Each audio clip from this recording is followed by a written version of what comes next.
Hi, my name is Miles Edwards, and today we're going to talk about culturally responsive instruction. Today we're going to answer the question, how do teachers effectively teach and reach all their students inside classrooms that are extremely diverse? How does that happen? What does that look like? What do they do? And to help us answer this question, we're going to start talking first about this gorgeous little girl right here. This is Avery. She's 6. This is my daughter. She loves everything about school, which is why she has this huge smile on her face. Everything from the students that make up the classes, to the things that are being taught inside the classes, to the people who are teaching the things that are being taught. She loves it all. Speaking of classes, here's her class. Avery's right up here in the front. Miss Kong, her teacher, is right over here off to the side, to the right of the stage. We can't see her because she's been cut out from the picture, but she's standing right over here. Miss Kong has a difficult job. Her job is to effectively teach all the students, all of them, all the students inside of her class effectively. How does she effectively do this? Just looking at her classroom, it's very diverse. I see African American kids, I see Caucasian kids, I see Asian American kids, I see Hispanic kids, I see Polynesian kids, I see other Pacific Islanders. I see a diverse class. Now, how does Miss Kong do it? She has a diverse class. How does she effectively teach them all? Marcus Garvey, a great musician, he once said that a people without the knowledge of their past history, origin, and culture is like a tree without roots. Now let's think about that. A tree without roots. Trees cannot grow or survive without roots. It's impossible, right? Just like people need, just like it's imperative, it's vital for people to learn and become knowledgeable about their history, about their origin, their culture, their past, their background, their traditions. People need, it's vital for people to become knowledgeable about the things that make them who they are. What makes you you. We need to know that, right? That's a part of what makes the world so great. What makes you you. What makes you so unique.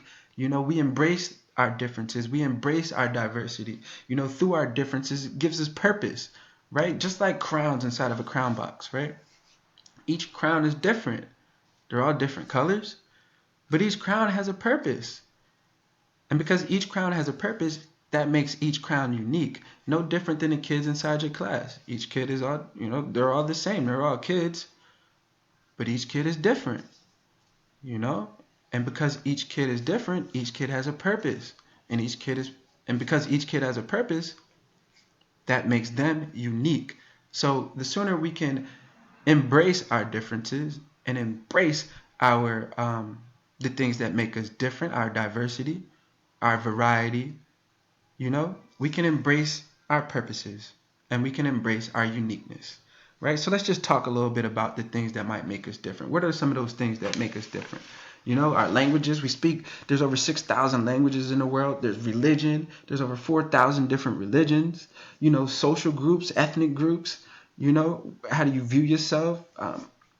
Your cultures, your sexuality. Are you androgynous? Are you asexual, bi-curious, bisexual, gay, straight, whatever? Your age group, from infancy all the way to adulthood. We have your interests. What are you interested in? What do you like? Your genres of music. What do you like to listen to? All these things make us different. But underneath it all, we're all the same. And that's the ironic part about it, is that those external components make us different, but internally, we're still all the same, right? So how do teachers teach people who are externally different, but internally the same? How do we do that?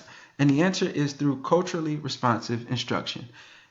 Now, what is that? What is culturally responsive instruction? An easy definition is an easy definition would be culturally responsive instruction would be the method or the strategy or the tool that teachers use to empower students intellectually. The tools that teachers use to empower students socially, how they empower students emotionally, politically, how they empower students, all these types of ways. They do this by using cultural knowledge that imparts knowledge, skills, and attitudes that will help them succeed in life. So what do I mean by all that? And what I mean is that to effectively effectively engage in culturally responsive instruction. Teachers are responsible for three things: building relationships, designing curriculum, and developing a delivery. Okay? So the first thing that we're going to talk about is relationships. How do teachers build relationships? Now, the first week of school, I have all my students fill out this questionnaire. It's called the Getting to Know You questionnaire. On the first side of the paper, there's about 20 questions or so. Each question is directly asking about them, the student, whoever's name is on the paper, right? They'll answer all these questions. They'll flip the paper over. On the back, they will go around the room and they have to select one other person to interview. They'll select somebody to interview, that ask them the questions that are on the back, and then they'll write down or record the answers that the student that they're interviewing gives. Right now, the purpose of all this is for me to get to know the students. Now, not only is it for me to get to know the students, but it's also for the students to get to know the other students that make up the class, their peers. Now, why is this important? It's important because, one, we should all be trying to develop relationships with our kids. And two, it's more so about managing behaviors. We all been in classrooms where we got those heavy hitters, right? Those challenging students that just make life difficult, extremely hard, right? So how do you connect with these students, right? You can't just get up there and say, hey, open up your book to page 7. No, students can care less how much you know until you show them how much you care, right? So building relationships is important. It's extremely important, right? So that's how I develop my relationships in my class, through those getting to know you questionnaires. The students will answer the questions, we'll share our answers, the students will interview other students, those students will share those answers, and as we share our answers collectively as a class, our class gets to see what things we all have in common, and what one commonality, or what two, or what multiple things we all have in common that we can connect the class with, right? What one thing, or two, or three things maybe, do we all have in common? What's that one thing we can connect to this class, right? So that's building relationships. The next component would be to design a curriculum that's conducive for the people that you're teaching. So the premise behind culturally responsive instruction is that teachers do not, and I repeat, that teachers do not teach to the race, but they teach to the collective culture. You know, in my classroom, we've been reading Night by Elie Wiesel about the Holocaust and Hitler and the Jews, right? One ongoing question that my students have been asking me is how did Hitler become elected as chancellor? And we've just went through this. We've just experienced a presidential election where Donald Trump became president. So we use that to connect the dots. The same way people go to voting polls and vote for a Republican candidate or a Democratic candidate, people did the same in Germany. It was in 1940, but they did the same things. The only difference was that they voted for the Nazi Party candidate, which happened to be Hitler, right? So another question that they always asked was, well, why did the soldiers decide to fight in Hitler's army? And they knew that this was wrong. I remember in one particular class, the students were talking about this one particular movie, State Property. I've seen the movie before,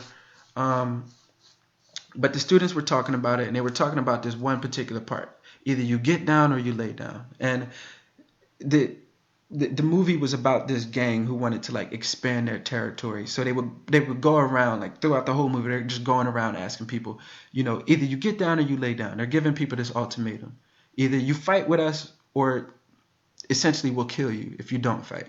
And it was the same thing with Hitler and his army. Either you fought with his army or he killed you. He sent you to the concentration camps.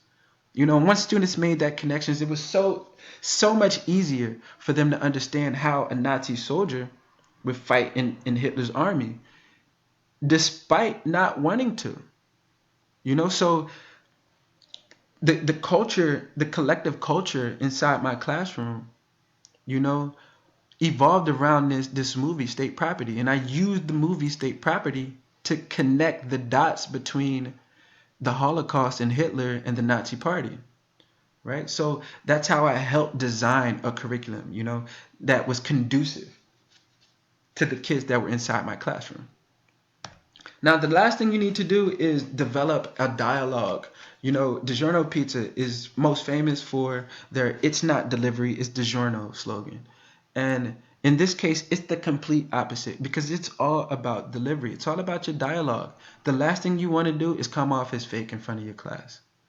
Students can see right through you. If they know you're being fake, they can see right through it. So it's important for teachers to develop a dialogue that's comfortable, that they're comfortable with, that they speak in a vernacular that they're most comfortable with, because students can see right through it. So if you develop a dialogue that students are comfortable with, that students are comfortable with engaging, in discussions with you, then you can effectively reach all the students inside your classroom. So let's just recap really fast. Culturally responsive instruction, a teacher's method to empower students. They empower students by using cultural knowledge that imparts more knowledge and better skills and better attitudes. And to do that, we must first create relationships. We must second incorporate relevant curriculum. And third, we must develop effective dialogue for delivery. If we can do these three things, then we can reach and we can teach and we can empower any student inside of any classroom, regardless of how diverse it is.